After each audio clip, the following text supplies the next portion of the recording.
Well, good morning. We're ready here for another episode of our featured program, Partner Interviews, in the Fellows program that we started this year. My name is Joost Allard. I'm with Learn Deep, and I'm one of the hosts of Inspired, the collaborative learning community that hosts the Fellows in their own workspace. And this morning, we're meeting with Sylvia Wilson, I should say Dr. Sylvia Wilson, distinguished guest and experienced and highly engaged um, professional member of the community, specifically currently working with Teens Grow Greens, and is the program director for that program. And so she will be talking to us about what Teens for Greens does, what she brings to that program, and her vision um, for that program.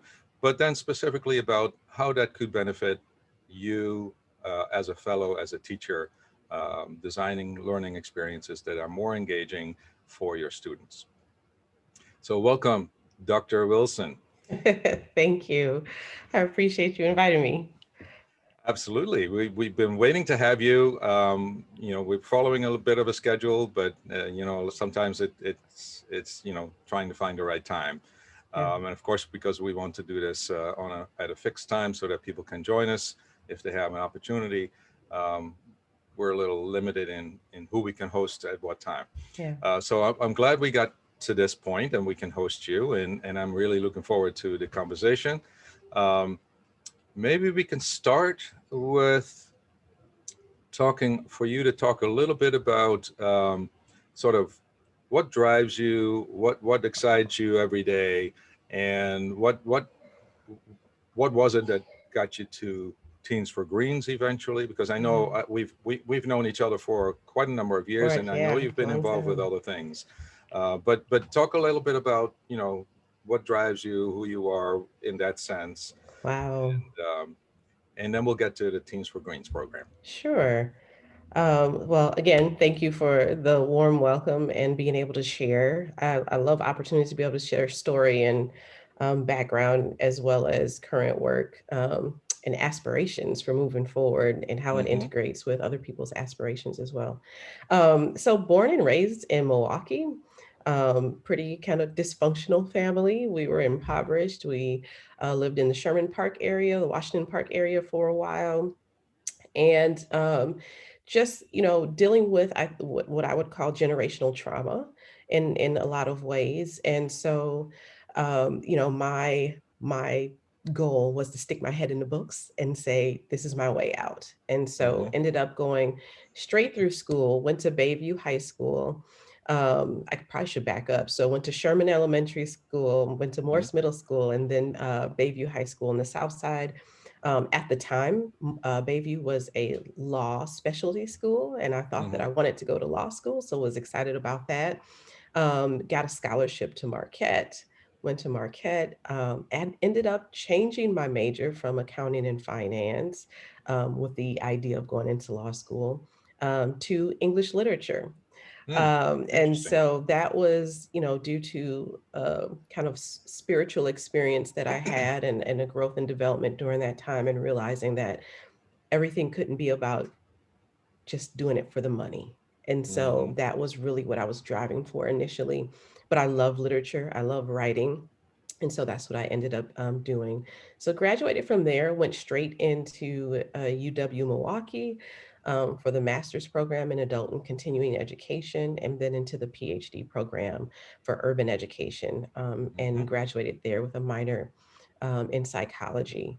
And I always tell people if school were free, I would go back and probably do another doctorate in Mm-hmm. psychology.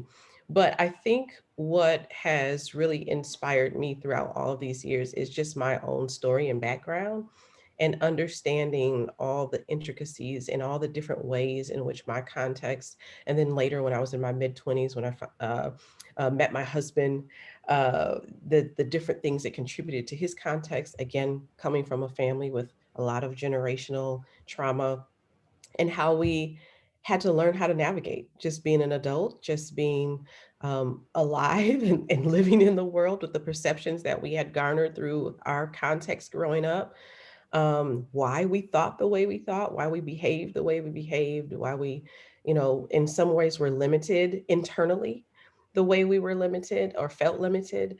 And so just navigating through all of that has really thrown my focus into human development. So my doctoral research was really founded in, examining African American men who had lived a lifestyle of street violence and basically transformed out of that lifestyle and attributed that to spirituality. But then in looking at their life histories, really seeing that beginning piece of what really contributed to them walking in that lifestyle in the first place and being able to identify with a lot of those things in my Of own course. story Mm. and my husband's story. And then as working with young people throughout the years, over 20 years now, just seeing similar things happening in their lives in similar ways that they're kind of being shaped and developed. And so, really helping people, young adults, every human possible that I come into contact with, um, understand their own development and where they stand now, why they stand the way they stand, and perceive and show up the way they do in their perception of themselves, the way they present themselves to the world, the way they think the world is perceiving them, Mm-hmm. is just a passion in all things, because that is to me the basis of all Mm-hmm. the other growth and development that we need to navigate life. Mm-hmm. Mm-hmm. Yeah. So, I started out again working in ministry with youth, and my husband and Mm-hmm. I did. Then we actually started our own business, MKE Grind, which is where we Right. were I first remember that. introduced, right? Mm-hmm. Mm-hmm. And so we were working with nonprofit organizations, developing entrepreneurship programming, Mm-hmm. as well as some job training programs. Um, and just in that, we were contracted with a number of different organizations, but we also just really we wanted to stay rooted in our values. And so one of our bigger contracts kind of we walked away from because they were going in a different direction than we thought Mm-hmm. that we wanted Mm-hmm. to be aligned with. And Teens Grow Greens was an organization that we were working with at the time. And Mm. so once we let go of that contract, our income dipped, to be quite honest. So we were Right. looking for other opportunities, and Teens Mm-hmm. Grow Greens position for program uh, director came about, Mm-hmm. and I actually applied. And one of the reasons why I was attracted to Teens Grow Greens is because I feel like they were one of the organizations that best, we use this term, got it in Mm-hmm. in the community. Mm-hmm. That it's not just about the hard skills that we're trying to teach young people, but it's about those human developmental skills. So helping Right. them become more secure and in themselves, more, developing that efficacy, having that sense of belonging so that they can be Mm-hmm. themselves and Mm-hmm. explore what they enjoy, Yeah. and learn more about who they are, and hopefully come out of the process being more settled in who they are, and Mm-hmm. have a better idea of kind of the direction Mm-hmm. they want to walk in. So Yeah. Yeah. yeah. So talk a little bit. I'm really intrigued by a lot of things that you've say that you're mentioning, that you're bringing up, and I'm really glad that we had this opportunity to have this conversation Yeah. um,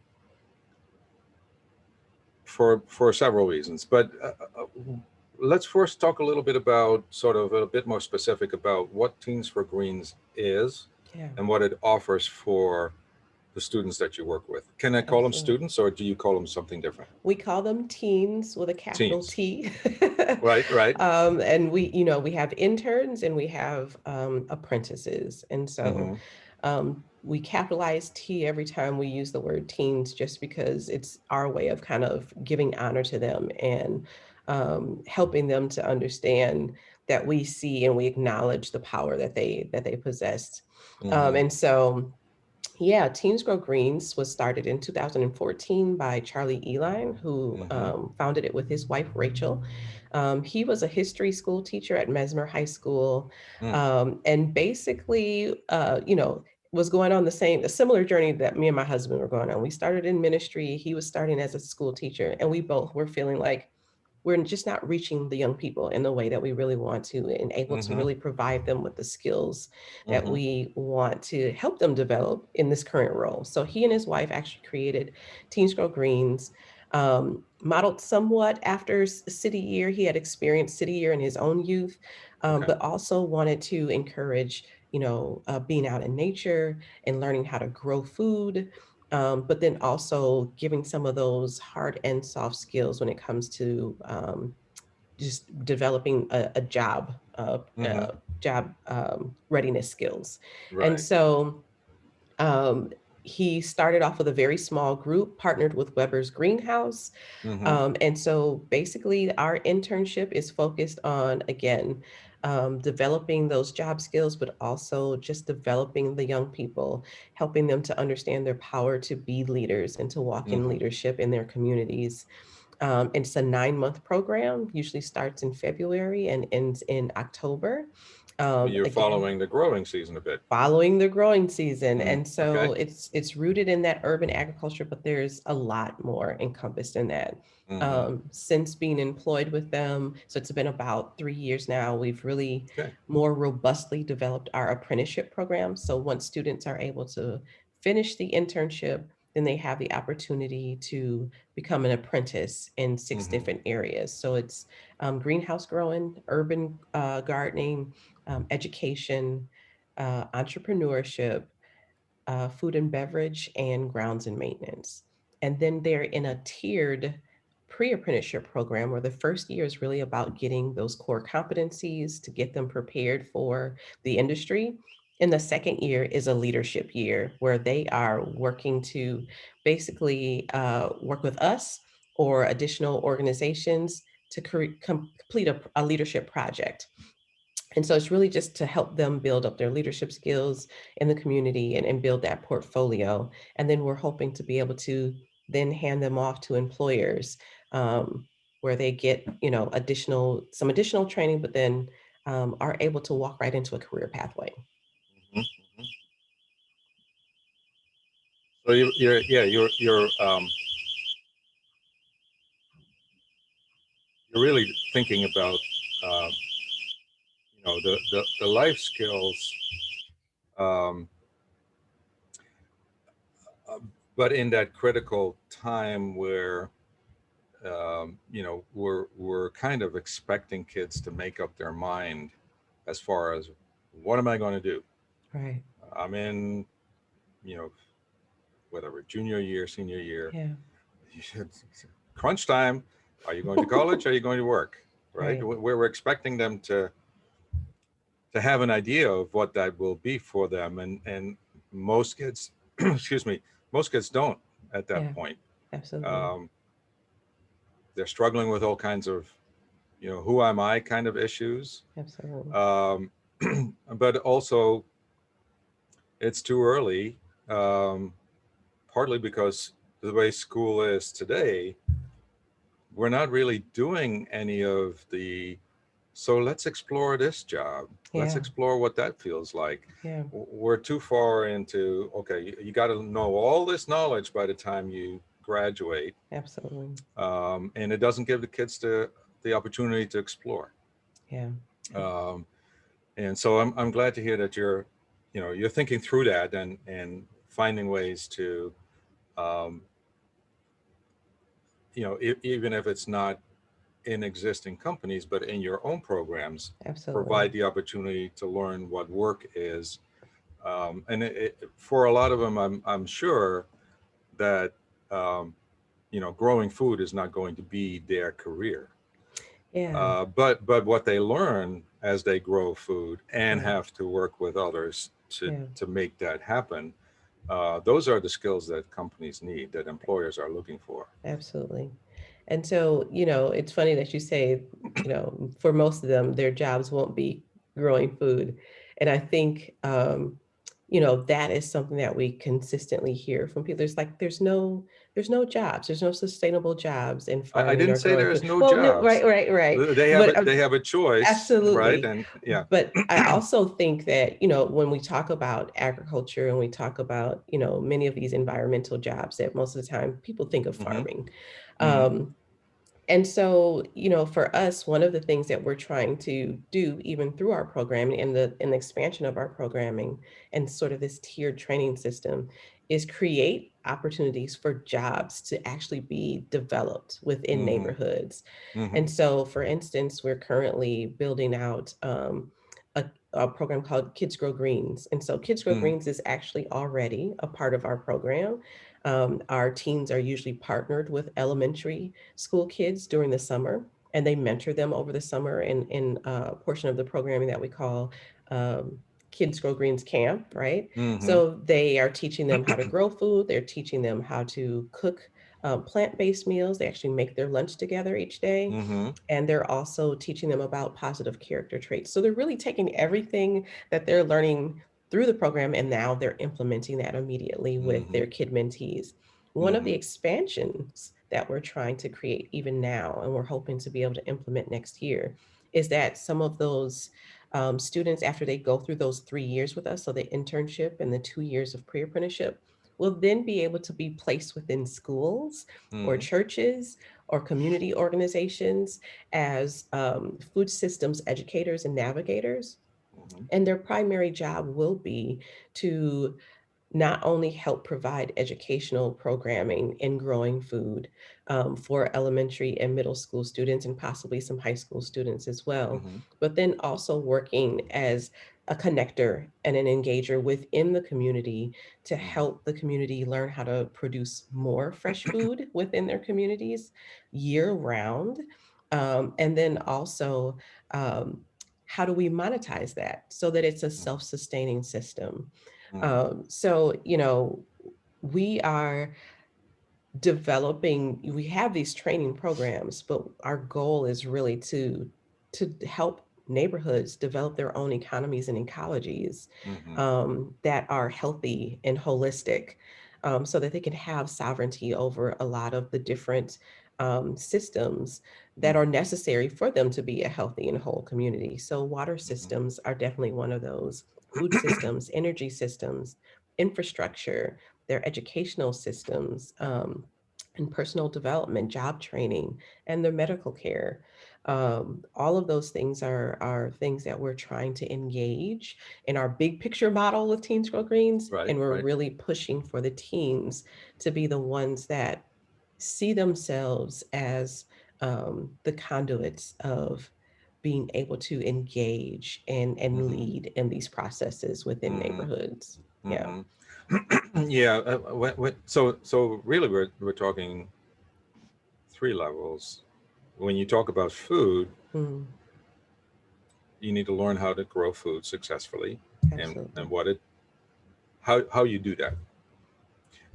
And then there's the e-commerce, or on the e-commerce, the commerce side. Mhm. How do you monetize that? But then backwards, um, as a community, you need to understand not only what the systems are or are that are missing, but also how to keep them in good shape for Absolutely. the benefit of the community. So, Absolutely.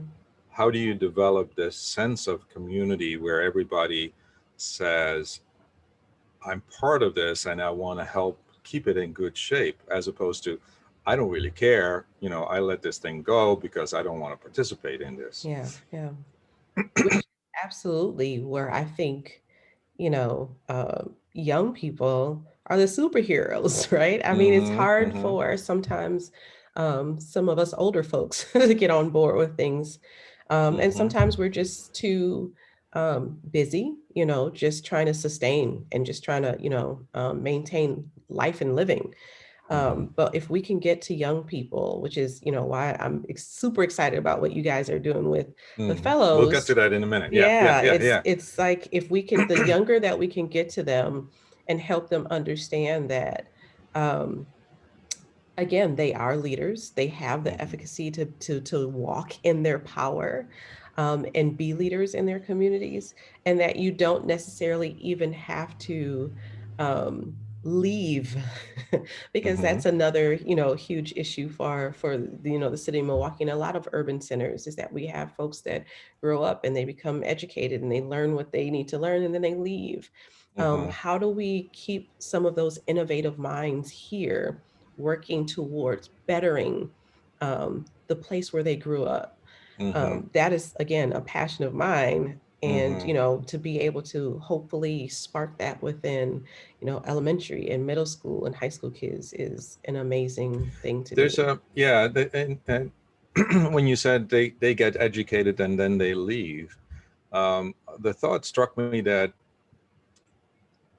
there's really the big challenge in terms of I get educated and now I know that this is a lousy place and I want to get out of here Hmm. to a better life or a better Hmm. something. How do you Hmm. turn that around and say, now I see where I could help to make this a better Yeah. place? Yeah, absolutely. And I think personal story is huge. Um, One of the things that we really emphasize within our program at Teams for Greens is empathy, Mm-hmm. and creating a sense of belonging. Mm-hmm. Um, and so I think leaning into owning your own story, Mm-hmm. the good, the bad, the ugly, the beautiful, being able to have a place to share that story and hear the connectedness with other people and their stories, and then being able to empathize in a way where you're saying, okay, well, this is the context, in which I'm in or that I'm being raised in, and really wanting them to look back and say, but there's an elementary school kid, there's a middle school kid that's coming up behind me. How do I, strive to make their lives better so that they don't have to, necessarily live in the same context, in the same way that I am. And so I think a lot of the work that we're doing with connecting them with those Mm-hmm. elementary and middle school kids and being able to hear from them as a mentor some of the things that are challenging to them. Mm-hmm. I mean, we have had students who had teens that were, or had kid mentees who were like bouncing around in foster care, Mm-hmm. and or had parents who had addiction issues and things of that sort, who had families who had food insecurity, and just being able to connect with their younger peers and experience that, I think, is very empathy provoking. Mm-hmm. Mm-hmm. um, and so what we have found is that is a very powerful tool, getting them in leadership early and working with young people who are a little bit younger than them is a powerful tool for them being able to empathize, Yeah. and as they're growing as a leader, really want to reach back and impact Mm. those who are coming behind Yeah. them. Yeah. Right. And so I think that's a really good point. It aligns with some of the philosophy of what we're trying to do. Mhm. Let's put it this way: what the philosophy of our thinking about what makes a good project for students to work on. But then, it's not about um, getting introduced to a teen with a capital T that knows how to grow food, Mhm. right? As you just said, those teens are learning and they can share leadership and mentoring and all of that stuff. Mhm. So let's talk a little bit about sort of and it's almost an open door, but let's talk a little bit about what attracted you to want to want to participate with the fellows program and Yeah. think through with us um, what what could teachers look to you for in terms of when they have 30 or 50 or whatever, we're talking middle school, so the Yeah. groups might be a little bit bigger that they're working with, Mhm. what they can look to you to in terms of um, how can we work together, how can we expose our kids to your kids, and Yeah. all of those things. Yeah. Um, wow. So, So it's start with what initially attracted you yeah. to the fellows So program. I would say, the opportunity to work with and to work alongside of teachers who are currently in the best position, right, to Mm-hmm. help young people grow and develop. I like I said, my background is in adult education and urban ed, and I have spent some time in academia and Hmm. actually teaching teachers. And so there's been this observation of our educational system here in America in and of itself, Hmm. and how that flows. And there's also been this observation of how, because of the structure, like what it produces, and then what it also perpetuates. And I think what I have observed is we have this very strict system that, again, I think, like you've already mentioned, is really kind of focused on the academics, but not necessarily the human developmental piece. And really academics for the purpose of getting jobs, right? Hmm. Being Hmm. able to be a part of industry. And Right. so, of course, it's catering to what industry says that it wants. And industry, if you look at the history, is really um, it's designed like a machine, right? You're kind of you have this place, you do what we're asking you to do in this place. You don't have to know what's going on down the line. You don't have to know what the end product as a whole Hmm. is or what contributed to the work before it got to you. We just need you to be here and do your part. And unfortunately, because we have an educational system that is designed, I think, ultimately for that, then we also limit in our educational system the ability to be creative, the ability Hmm. to think innovatively and outside of the box, and try new things that are not necessarily what people say are what's the term that everyone uses, the um, that is research based, right? Hmm. Right. Right. Right. And so, nothing against being research based. I've done a lot of research myself, Hmm. but at the same time, it's not allowing for that more intuitive, relational type of navigation Hmm. of the learning process. So to be able to talk to teachers who many times, unfortunately, I think are not able to be as creative as they even really want to be in the classroom because they're a part of this structure and system and saying, this is what Yeah. we need you to do. Yeah. And then also being able to use their own creativity and innovation to, really spur and nurture the creativity and innovation in young people, I Hmm. think is awesome. I think we're getting to a place, because I've worked in job training with young people for a long time, been following some trends as well for a long time. And we have, this system is no longer, effective or as effective as it used to be. Hmm. We've moved from the manufacturing into the technological and now beyond, right? So, um, and what a lot of companies and what a lot of industries are saying now is that we need people who are creative. We need people who are Hmm. adaptive. We need people who can think Right. on their feet. But unfortunately, again, our system has not shifted, our schooling system has not shifted as Yeah. quickly as the industries have. Yeah. And so this opportunity to work with, teachers who are fellows, as they create and express their innovative thinking and Right. are spurring that within their young people, I think is awesome. It's definitely the Hmm. shift that we're needing in our schooling today. Hmm. Yeah. Hmm. Yeah. Yeah. Uh, the aspect of empathy um, is something that we're trying to strive for too, and we've seen that. So the when when the fellows design a learning experience, so we'll have that process started in at the beginning of August for about 2 weeks.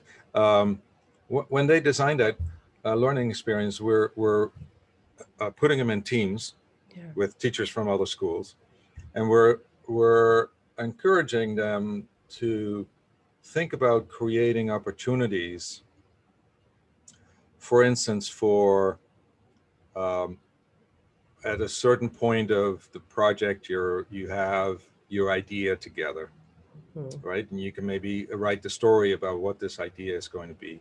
Um, for those kids all at the same time to present their idea, not only to their own classroom, but in front of all the other kids from the other schools. Mhm. So creating the spark of empathy of, oh, those kids don't look like me. They're from another neighborhood, but they're Yeah, actually talking and thinking the same thing. absolutely. Why are we fighting each other in this city? Right? Why are we always saying, well, those are over there. I don't care about those Hmm. guys. Hmm. So again, it starts at an early age, um, but exposing kids without saying, well, here's the bus. We're going to the other neighborhood, and now you have to talk to the other kids. Yeah, That's never going to work. But if right. they're all working on a project and they hear other kids presenting about that same project and how they're thinking about it, that is the way to spark. Yeah, Oh, okay, we're actually all the same. yeah, We're all thinking about how can we do this, how can we make it better. yeah. Um, so that's part of. I'm probably talking too much No. for sake of interview, but I guess I'm saying that just because it seems like although we're focused on a different age group probably Hmm. between Teens Grow Greens and the Fellows program this year, the cohort, Yeah, um, it seems like there's a lot of alignment in thinking about how can you achieve and where do you have to start yeah. with getting kids to take more ownership. I don't want to say responsibility, but more ownership Hmm. and create that empathy and that maybe leadership to sort of bring younger kids along and get them interested in whether it's growing greens or developing leadership skills. Yeah, absolutely. And I think, even what I feel like I can contribute to this is just Hmm. because we have that broad vision at Teens for Greens with, looking at food systems and water systems and energy systems, et cetera, just being able to connect some of the fellows with so many different organizations in the city Hmm. and programs that are already doing great stuff in Right. water, particularly for Yep. this group. Um, and there are programs that where they could have even teens come in and work with some of the students and or even just partner out in the community on a Hmm. project together, Hmm. um, and being able to expose some of the young people to additional opportunities. So if you have that seventh or eighth grade student who once you get engaged in their projects, like I really love this this water stuff, I really want to Hmm. continue and Right. working towards water sustainability, then being able to have exposure to other organizations and Hmm. programs that are Hmm. doing um, programs that they could also participate in, I think is really beneficial as Yeah. well. Yeah. Yeah. um, Talk a little bit about sort of practically um, what could teachers think about um, in terms of talking to you about, you know, how do we involve your kids, or how do Yeah. we get our kids to see what you're doing, or Hmm. and that's a simple level, right? Yeah. But so at this point, we don't know what the project is going to be Right. about. We know it's something about water, and likely there we're looking at two or three projects. So likely there'll be one sort of leaning towards growing food, Okay. agriculture, urban farming, something, maybe Hmm. hydroponics. Um, so beyond simply kids talking to kids, which is easy to organize, Hmm. if we both want to. Um, what what sort of things could teachers think about as sort of the project that they could involve you with, or that um, they could provide you with some of maybe the results of what the kids are Yeah. working on, their kids are working on, not your Right. teens. Yeah. Yeah. Yeah. What sort of Wow. initiatives are you interested in seeing happening? Maybe Yeah. maybe that's a question that. And I think with the projects that we are working on in the community, water is one of those that we don't have a huge amount of engagement with yet. Okay. So we have community or organizations around the table for food, and we have, communities around the table or organizations around the table for infrastructure and Mm-hmm. construction and urban Mm. design and things of that sort. We're starting to work in that medical system, even the personal Yeah. development piece with some reentry programs and programs for Mm-hmm. adjudicated youth and things of that sort. But water is one that is definitely slow moving. So Mm. I think anything that a teacher and their students are creating to be able to present Mm-hmm. would be awesome. I think um, what would it look like for these classrooms to actually be um, the leaders, right? Mm-hmm. That's really kind of, you know, being the advocate in the community Yeah. about the necessity Yeah. for sustainable water systems and clean Mm-hmm. water. Um, I would say definitely help with advocating. I think help with um, understanding, even helping the young people understand the connection to water with so Mm-hmm. many things. There's Right. so water is a part of everything. Yep. Um, in Teens for Greens, we often talk about how food and nutrition affect your mind, body, and spirit. And so Mm-hmm. the teens actually take a deep dive into actually looking at labels and Mm-hmm. picking out things that they're ingredients they don't know about it and researching those Yep. and looking at the effects of those on the body. Yep. You know, the fellows Biology. could also Mm-hmm. be doing the same because water is also a part of health and nutrition, right? It's a key Right. part of Exactly. health and nutrition. Right. What role does water play in the body, and what happens when those levels of cleanness and the minerals and nutrients that are needed within water aren't there. Mm-hmm. And there's exposure to toxins and things of that Right. sort. How does it really affect us as human beings? Yep. But then also, how does that also affect the food we grow, because Mm-hmm. that's an issue as well. So I think connecting between water, health and nutrition, and agriculture, which is like this big circle, it's a cycle, right? Mm-hmm. Mm-hmm. I think is definitely something that we would love to engage with the Yeah. classrooms on. Yeah. Um, talk a little bit about, you mentioned community and you're doing some projects, maybe not so much in, excuse me. Let me take a sip of water. Let's go ahead.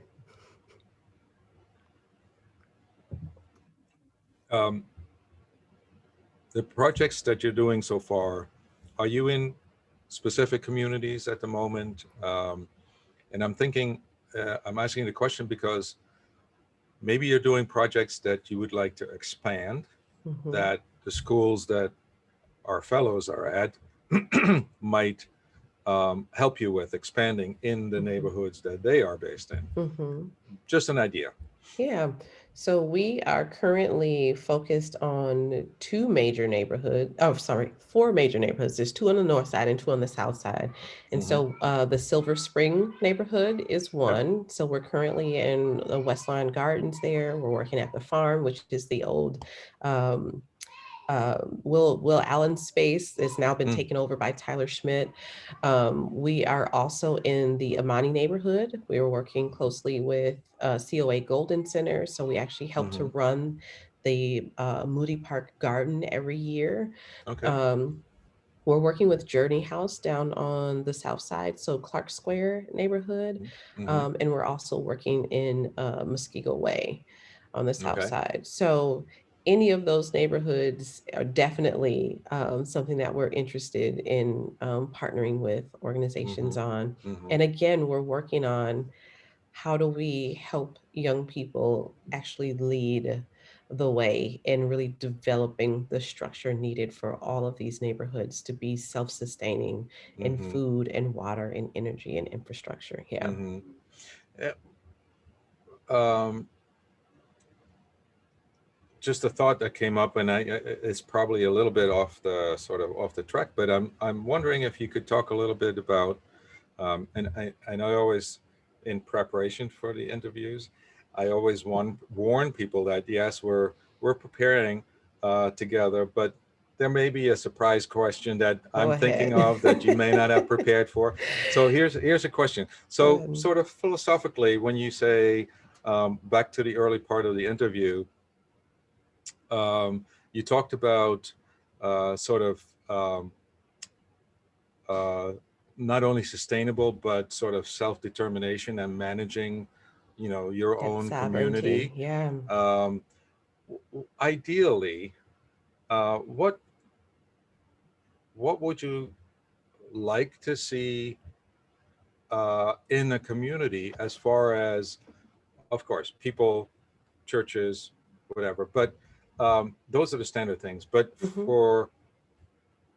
for sort of the vision that is sort of behind this, Yeah. um, what would a neighborhood need to think about implementing in Mm. its area, in its, is it like we need at least two community gardens, or we Yeah. need this or that in order to be able to achieve, right?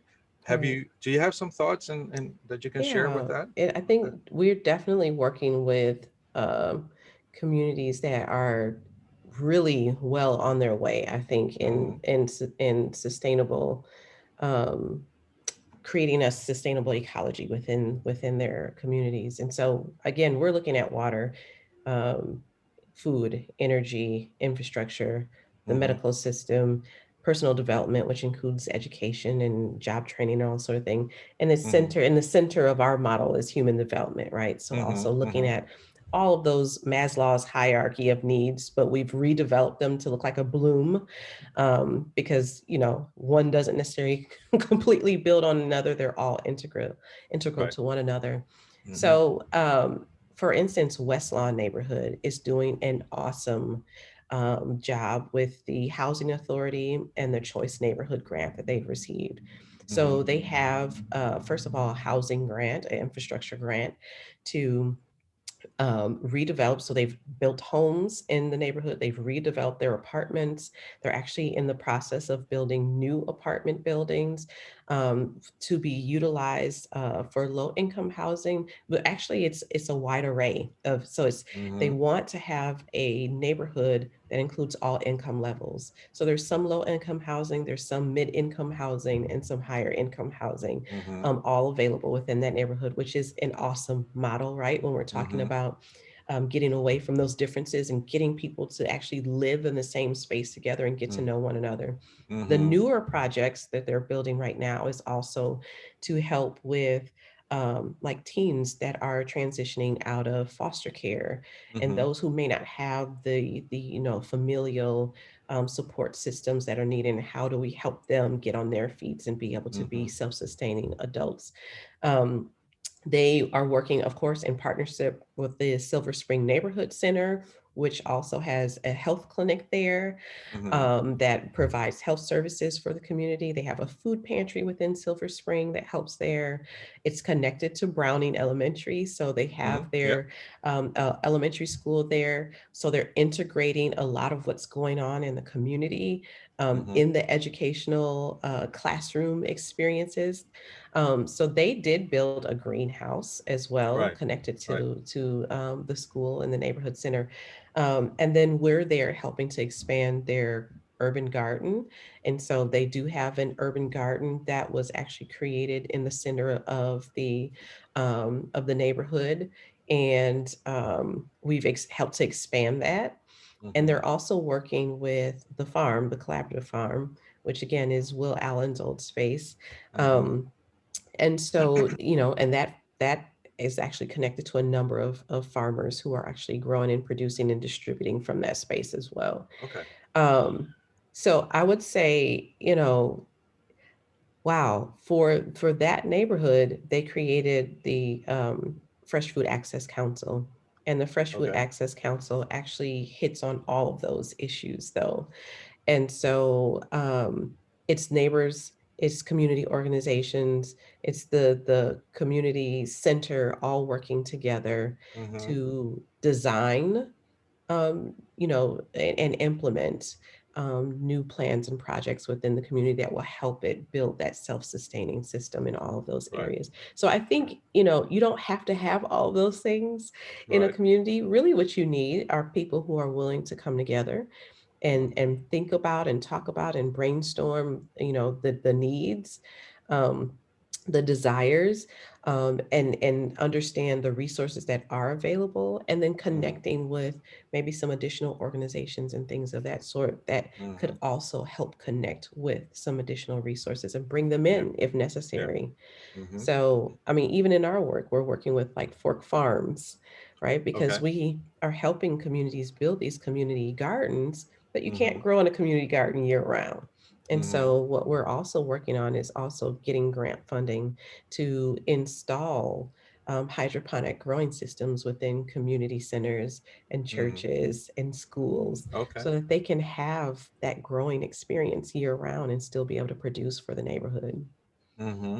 Yeah, And churches having a hydroponic system, um, the ability to provide fresh food as part of the pantry, if absolutely. they should, have a pantry, Yeah. which most churches do these days, I think.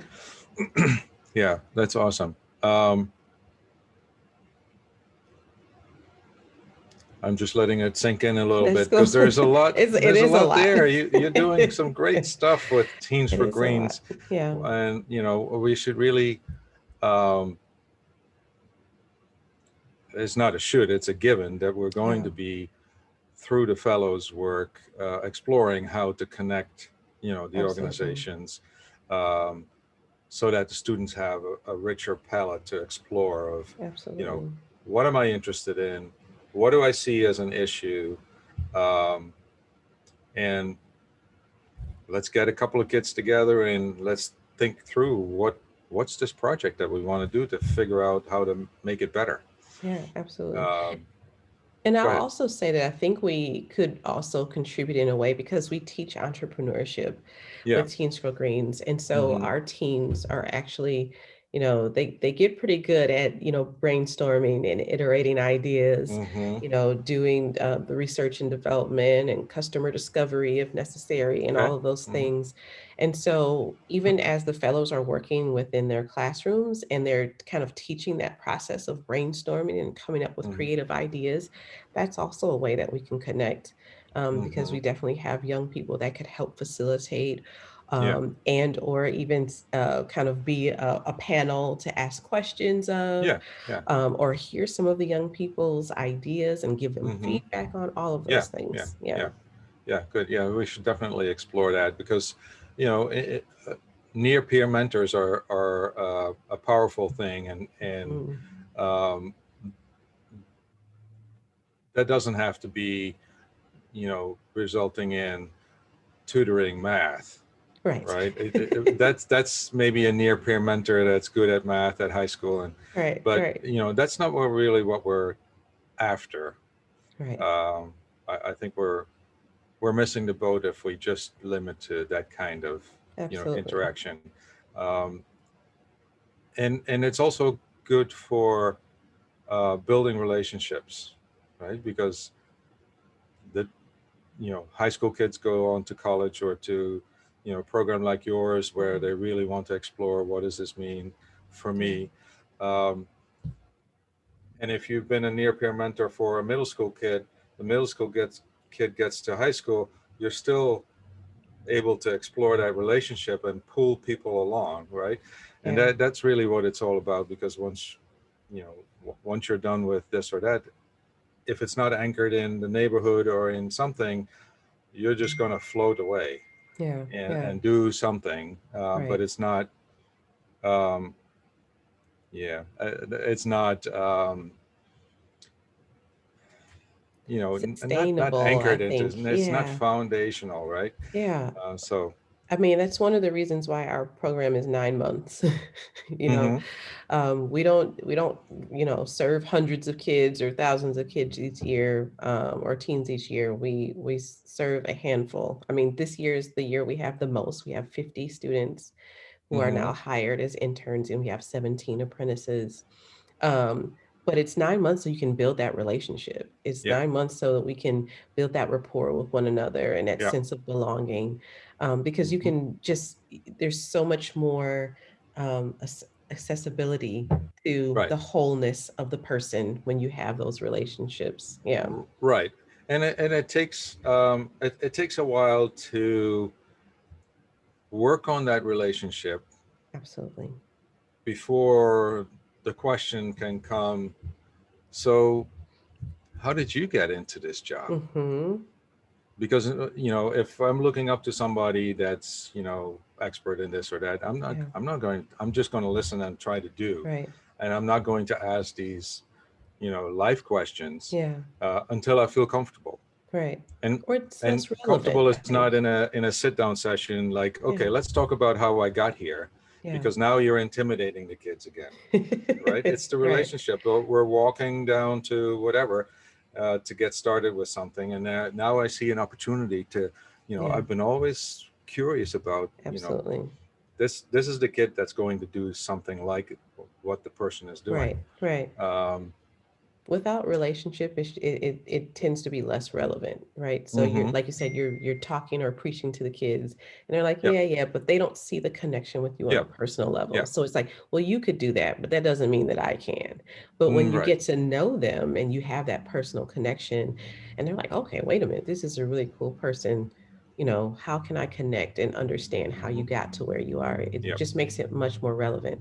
And then Yep. what we also find is that the teens working with the kids, there's just nothing cooler for a Mm-hmm. lot of kids than learning from a teenager. Right. The teenage years are kind of the years that I think a lot of kids are waiting to get to a lot of Well, times. you know. And to have a young person that's not an adult, but that's Mm-hmm. out here doing really cool stuff, like that Mm-hmm. really amazes a lot of the younger Yeah. kids a lot of Yeah. times. Yeah. Yeah. You know, um, when you say that, I'm reminded of my own daughters who, when they were 17, 18, whatever. Um, for them, anything over 25 is old, right? And Right. so I don't want to talk and accept something from an old person, Yeah. Yeah. but I will accept something from a cool person, Right. which is like 2 or 3 years older than I am, and Absolutely. they're making it in life because Hmm. they got through what I'm going through now. Absolutely. Absolutely. I mean, that's the way it works. So Yeah, yeah, it in takes the it moment. takes time to appreciate the elders. Yeah, yeah, exactly, exactly. You got to become quote unquote an elder yourself. When you're 25, it's a little easier, Yeah, yeah, but before that, it's just day to day. This is what I'm doing. This is what I'm dealing with. yeah, absolutely. Sylvia, I'm looking at the time, and Okay. we're getting to about an hour. Hmm. So, do you have any sort of final thoughts, some wisdom for the teachers, or Mm, I wish we could work on this together, or yeah, floor is yours in terms of this is not absolutely. prepared. Just Yeah. No, speak I your don't heart. I don't have anything prepared. Um, yeah, I what I would really want to encourage with the Uh-huh. teachers is to not only just think outside the box, but go for like the big picture, the pie Uh-huh. in the sky. I don't even know if this is possible type of Yeah. vision for what you Yeah. want to do and implement in your classrooms. Um, and if you go for that big picture, pie in the sky Yeah. type of vision, trust that Mm-hmm. the resources and the people and the connections that you need to make that happen Mm-hmm. will be We'll be connected. there. Yeah. Because a lot of times we limit ourselves or we limit the vision that we have because we're thinking about our current context, and it's like, well, they probably won't allow this and that probably won't have to Mm-hmm. work. I'm not sure if we can get this, or I don't know if we can get the funding for this.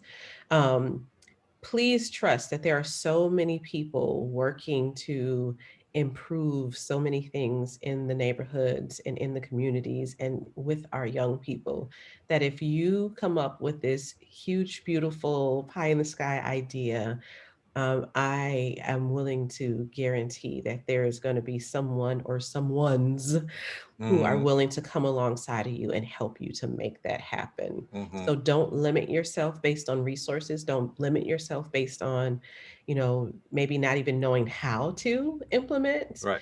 Um, Mm-hmm. Trust that if it's something that is making your heart throb and you believe that is just like a dream or a goal, go for it. Mm-hmm. Um, and I myself, Teens for Greens, and like I said, I'm willing to connect to other organizations who are doing great things as well. Other individuals that are doing great things, willing to come alongside of and assist even with funding, because that is Mm-hmm. something that we are doing, is how do we fund some of these visions and dreams in a way Mm-hmm. that you don't have to go to your school principal, or you don't have to go to the school district and say we need Mm-hmm. additional funds. In Right. these partnerships with these organizations, there's ways that we can partner and come alongside of you and get the Mm-hmm. resources and the manpower and supplies and all that necessary for you to reach that goal. So please Mm-hmm. don't limit yourself at all. Mm-hmm. It can Mm-hmm. be done. Mm-hmm. Yeah. Yes, that's great advice. Um, and that's, you can imagine, that's part of what we're going to be working on in the STEM studio process. It's, Hmm. you know, you're in this system and it tells you what to do and how fast Hmm. and what to test for. You're not automatically going to be thinking, if I could only, right? Hmm. So we'll be working on that, and hopefully we can encourage the teachers that are participating this year, Yeah. to think big, Yeah. and to think big on behalf of their kids. Because Absolutely. what we're trying to do is build a framework, the learning experience framework, within Hmm. which the kids can do projects. Right? Absolutely. And so if you start with a framework that's too narrow, you don't give kids an opportunity to sort of find their way inside that. So we Absolutely. really need to, um, you know, in the beginning, make sure that we learn how to think big, and not fear somebody coming to say, yeah, but we're not doing it that way. Absolutely. Absolutely. That can come later, and we can accommodate that. Absolutely. You definitely have advocates that are Mhm. willing to come alongside and Yeah, yeah, help push the vision forth. yeah, yeah. Yep. Sylvia, it was a real pleasure to talk with you this morning. Yeah. Thank you. I've got a lot of thoughts going through my mind that are going to be helpful in terms of sort of how to present to the or how to talk to the fellows about, you know, thinking about relationships, about developing empathy, developing this and that. And we'll definitely make sure that the fellows explore working with you, having the students Absolutely. working with your teens, Hmm. um, and whatever may come of that, think big. And we're Absolutely. not we're not trying to do a 1 year or a 1 semester project. Middle school kids go to high school. We Absolutely. can extend the projects and do new things and more Yes. challenging things with them. So Absolutely. there's a lot So, of a lot of runway.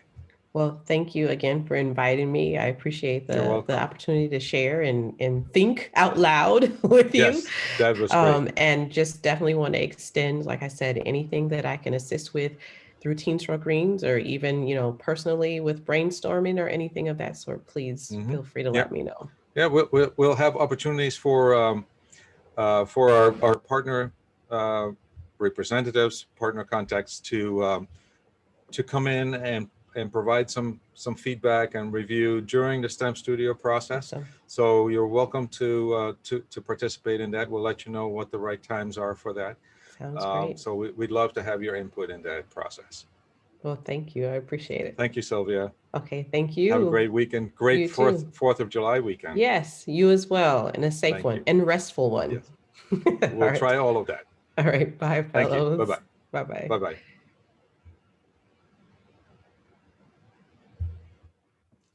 Okay.